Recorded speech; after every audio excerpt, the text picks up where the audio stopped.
At that moment, the male customer next to me suddenly stood up and fell to the side. The co-host, Mr. I, sat there with a blank expression on his face. The woman sitting opposite him screamed.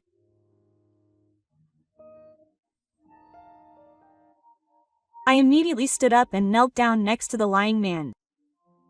The nurse, Mr. Mi, also quickly stood up and tried to free him. I said, "Leave it to me," and stilled Mr. Mi, then took the man's hand and took his pulse. Thanks to my appropriate response, the man was taken away in an ambulance. The man's wife bowed deeply to me.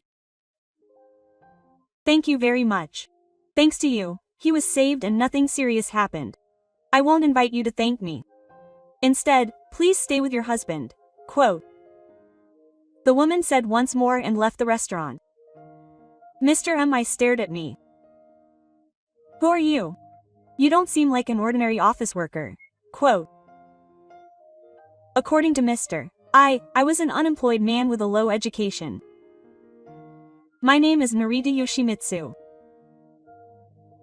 I have lived my life as a professional until now, at the age of 34. I use the past tense because my circumstances may change depending on future events. It is a well-known fact that the world requires physical strength to withstand long surgeries. However, recently, due to the continuous stress that has been happening around me, my autonomic nervous system has been impaired, and I start to feel dizzy after a long time. People often say that you have to take a break from your duties, but this applies to me right now. Nothing bad has happened around me in the past few years. I don't want to blame those around me for the illness I've suffered from, but the truth is that I've been mentally exhausted lately. My father and mother died of illness one after another 3 years ago. I had hoped that they would live longer, and since I was an only child, it's hard to live without a nanny who showered me with love. I was just thinking about becoming a parent, so I have regrets.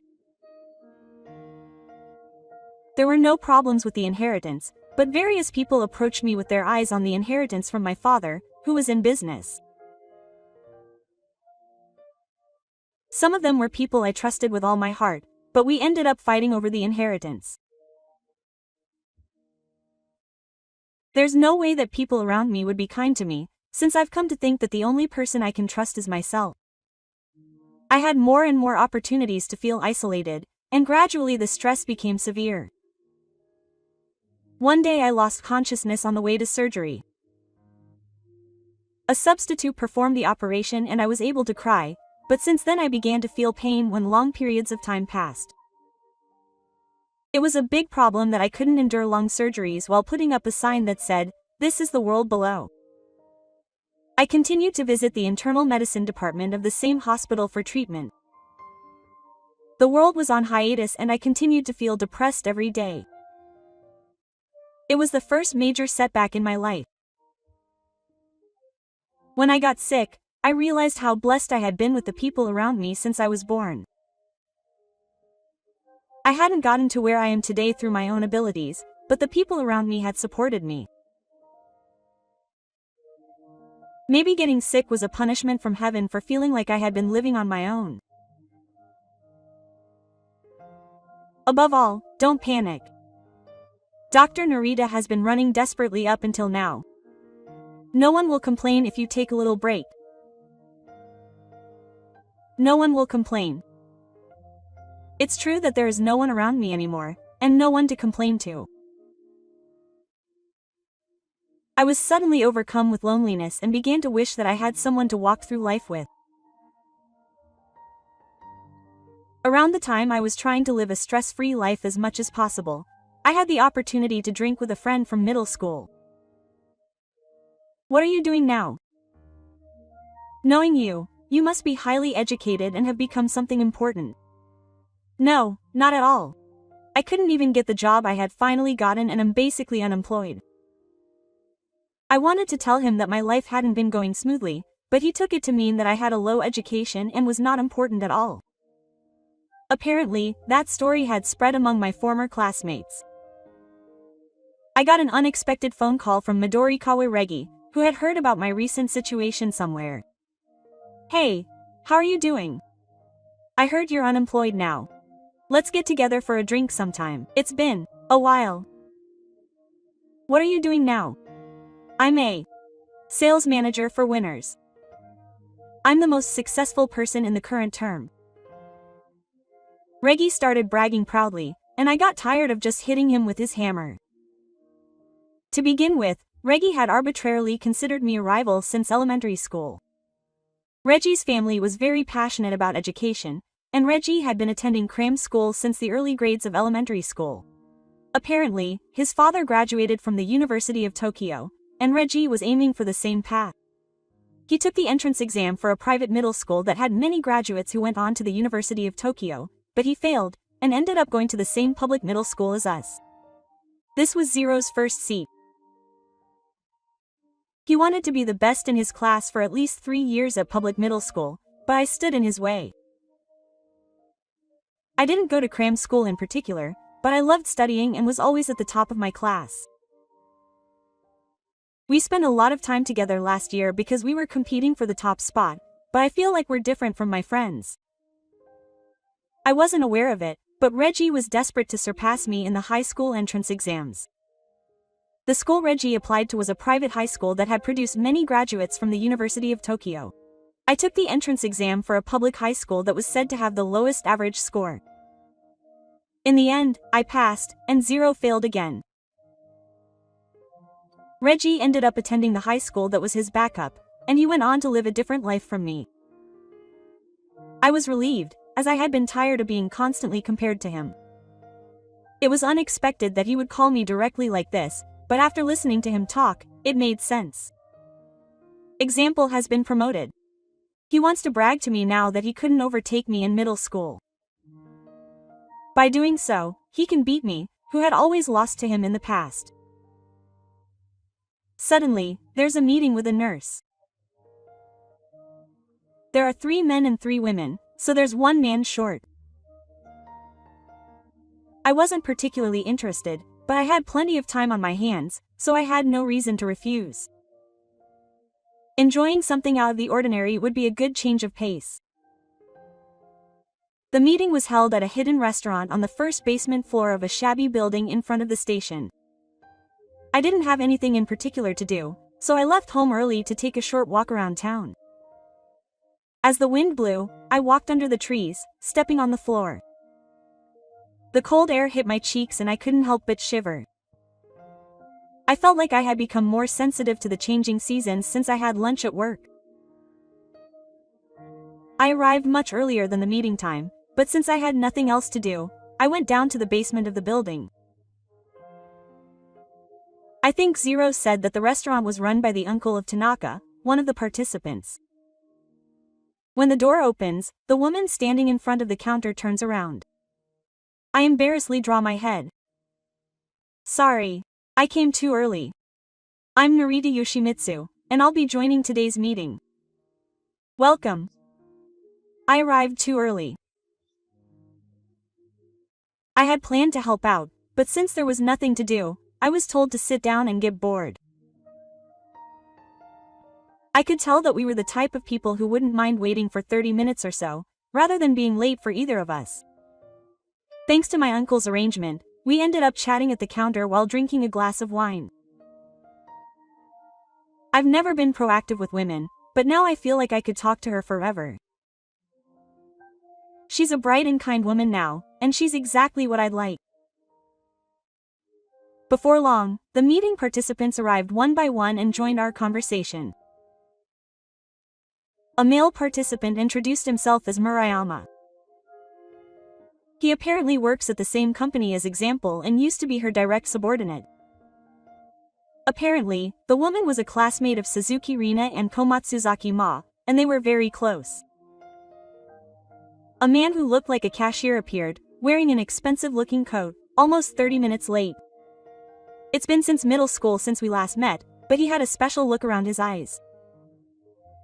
Has a thin figure and a big belly, and seems to be lacking in exercise. I don't want my belly to stick out, so I go to the gym 3 times a week and have a muscular body. Glared at me as if he wanted to say something, but he quickly smiled, thinking about the people around him. That was quick. It must be nice to be unemployed. It seems like everyone is here, so let's get started. It's not like I don't feel uncomfortable with the term unemployed, but it doesn't bother me enough to be dismissed as indefinite. We sat at the seats prepared in the back of the store and toasted with glasses of wine. When Mima and I tried to sit across from each other, the cashier got in the way, so we ended up sitting at opposite ends. It seemed like Mima liked him. Mima was certainly the most beautiful of the 3 nurses. When she spoke, she had a calm, low voice, which made me feel good and calmed my mind. Tried to talk to me several times, but Raiji kept interrupting me and cutting me off. Since the woman was a nurse, the conversation naturally turned to things that happen in hospitals. I hate parking, but if Mima-san would vote for me, I'd be happy to go to the hospital every day. The other 2 women quickly realized that politics was what they were after, so they turned to me and the other man. I was having a casual conversation while keeping Mima in mind. She didn't want to be paired up with the cashier now, so she kept talking to me. The cashier seemed to be getting irritated with Mima, who wouldn't listen to even half of what she said. Mi-san, this guy is unemployed with a low education. If you get involved with someone like this, you'll end up being a freeloader.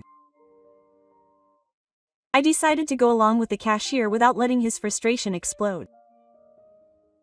He's only tall.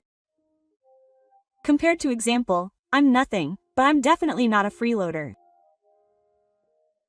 So is it true that he's unemployed? There must be some reason for that.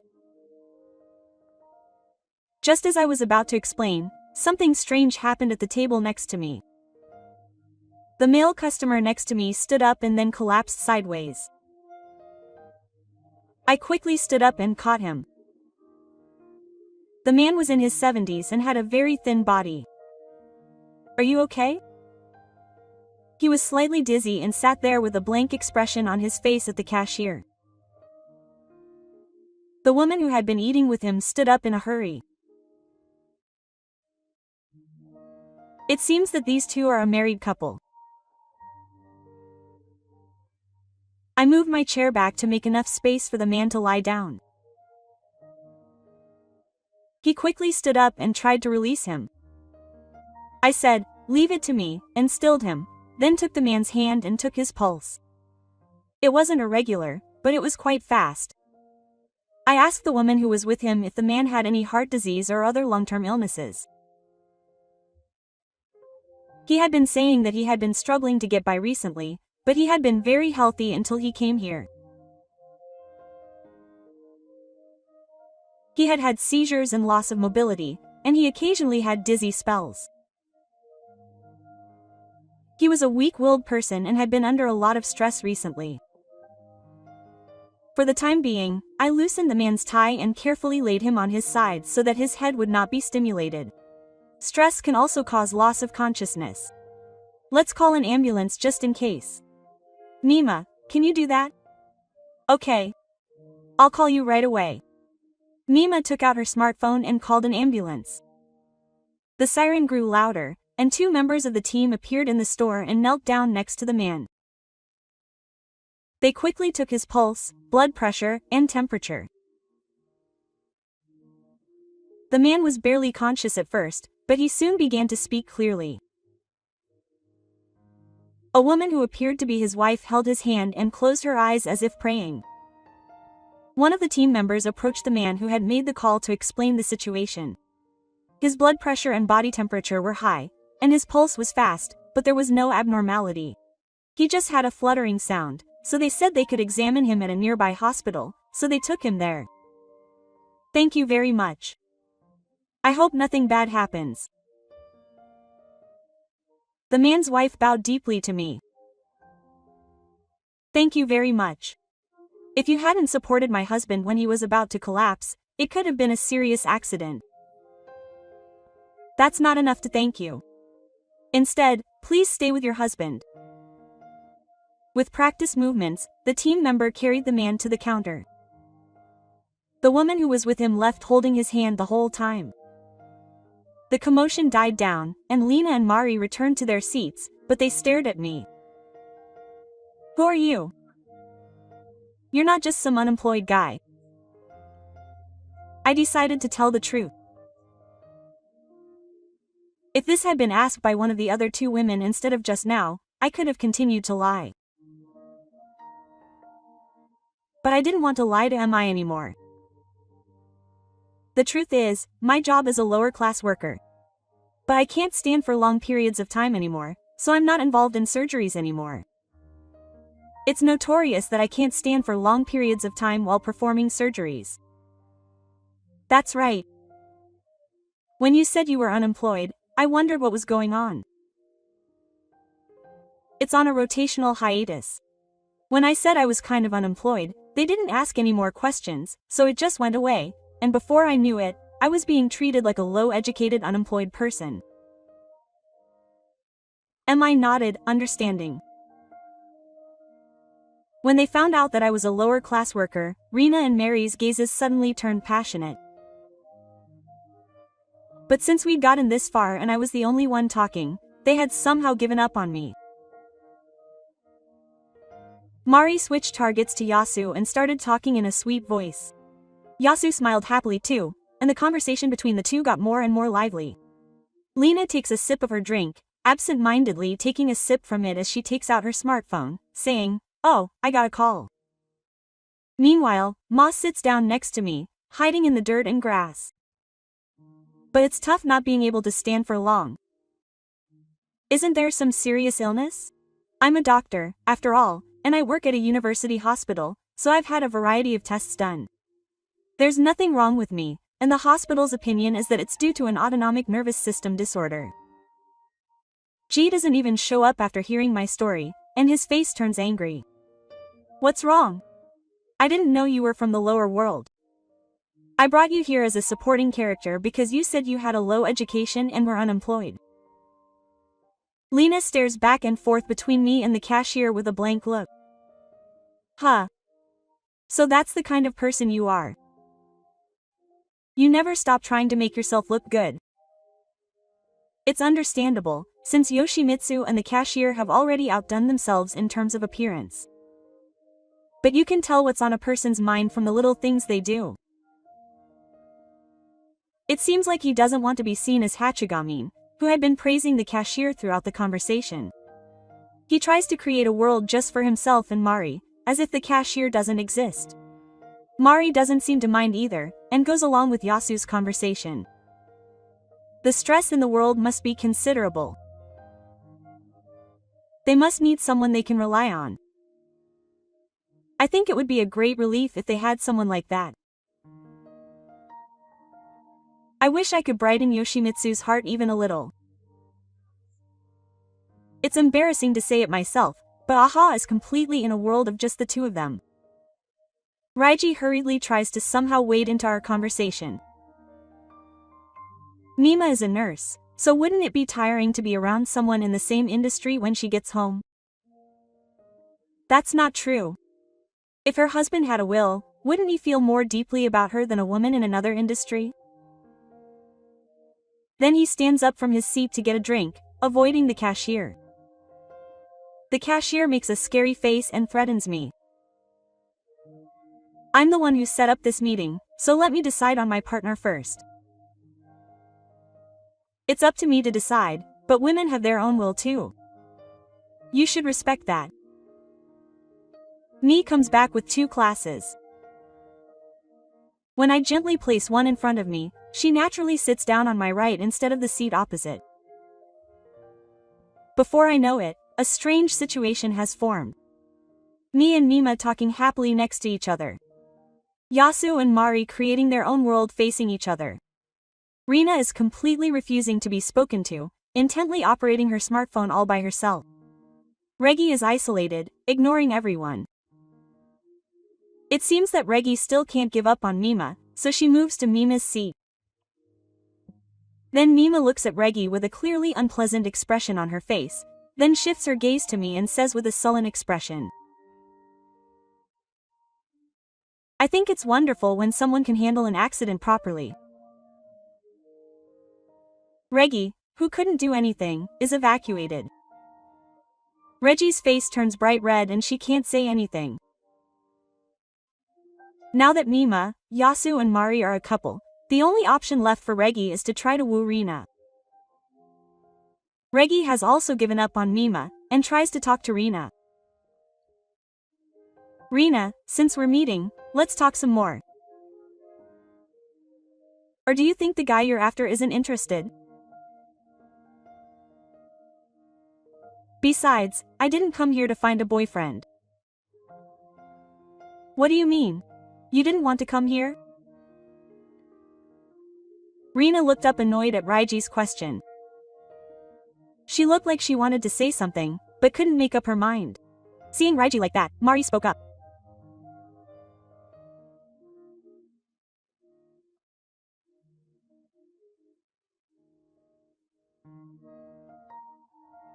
"Maybe you should just go now? I've gotten used to being a couple now too."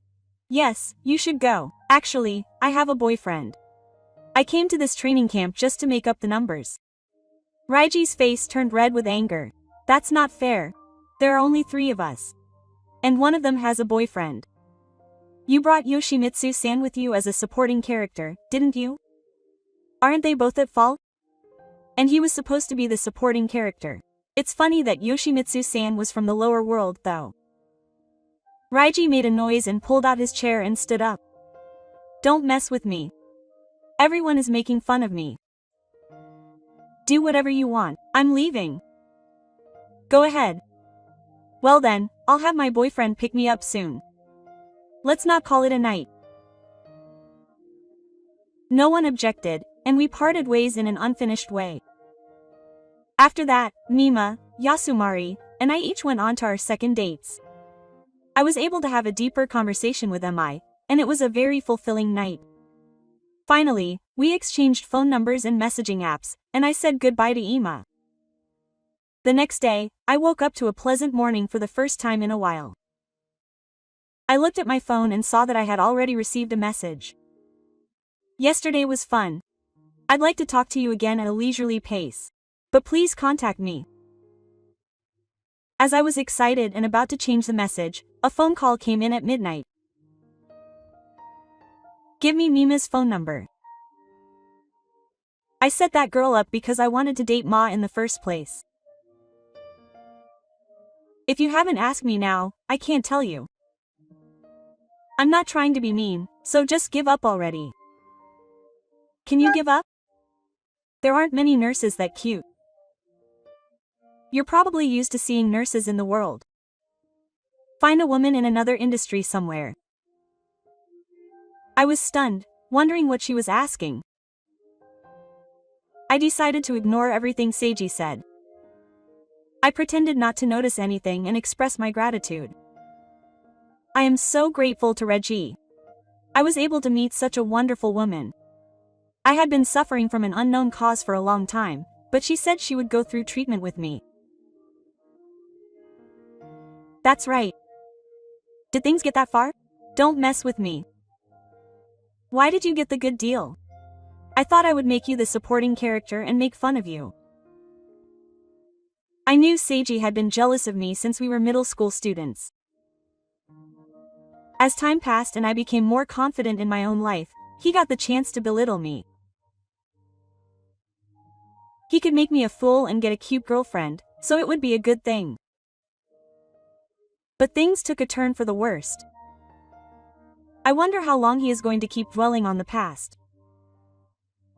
Reggie is a respectable company employee now, and he could have boasted about his position without having to mention me. I had completely forgotten about Reggie's existence until I met him for this incident. Reggie should just forget about his bad memories. For me, this opportunity was a good chance to get back on my feet when I was feeling down.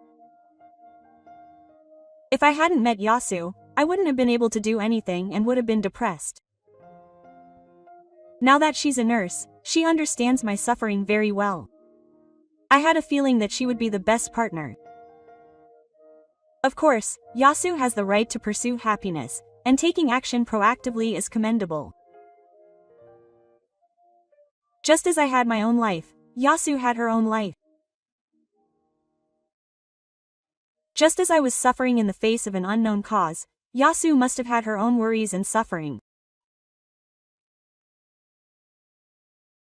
If I had known Yasu a little longer and had more time, I might have given her advice or supported her actions. However, I didn't have that much time yet, and I had no intention of giving up anything to Yasu. How about another meeting? Since both Yasu and I had had good encounters, maybe a wonderful woman will come along for you next time. The cashier hung up the phone without saying a word. There was nothing more I could do.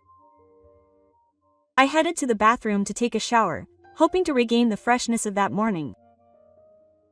6 months had passed since then. Yasu got married a little earlier than usual. Getting married after only dating for 6 months seems pretty early, but Yasu proposed the day after they met. So-called zero-day dating. The more they got to know each other, the more they fell in love with each other. In any case, it's a happy occasion. I was invited to the wedding as well, and then I received Mary's bouquet. Because of this, there's a mood around me that I will be the next to get married. If I hadn't been as relaxed as I used to be, that mood might have put pressure on me. However, with the encouragement I have now, I've been able to safely return to the world as a person. And Mari are friends, so I've also started to interact with Yasu, who is now her husband. I was able to hear the details of what happened to Reggie from Yasu. Apparently, he wasn't originally very popular at the company. However, he had both academic background and ability, so he rose steadily in the ranks. However, along the way, he started having conflicts with his superiors and subordinates, and gradually became isolated in terms of work as well. Realizing that there was no one around him who understood him, Reggie felt lonely and tried to seek comfort in women. At that time, a female employee who had just joined the company gained a reputation for being cute, and Reggie became fixated on her. The woman, who was kind and cheerful to everyone, even smiled at Reggie, who was disliked. Reggie misunderstood this as something he had done wrong, and he ended up harassing her out of necessity. The woman was frightened and consulted with higher-ups. He was warned repeatedly and discussions were held, but Reggie's behavior did not change at all. Reggie was eventually taken off the promotion track and sent to the judicial system. Reggie gradually lost motivation and began making repeated mistakes at work. Reggie had been devoted to his work for a long time, but he thought that if he had a partner, he would no longer feel lonely or miserable, so he registered with a marriage agency. Although he could not edit his photos, many women were captivated by his comprehensive profile, and he went on several blind dates with them.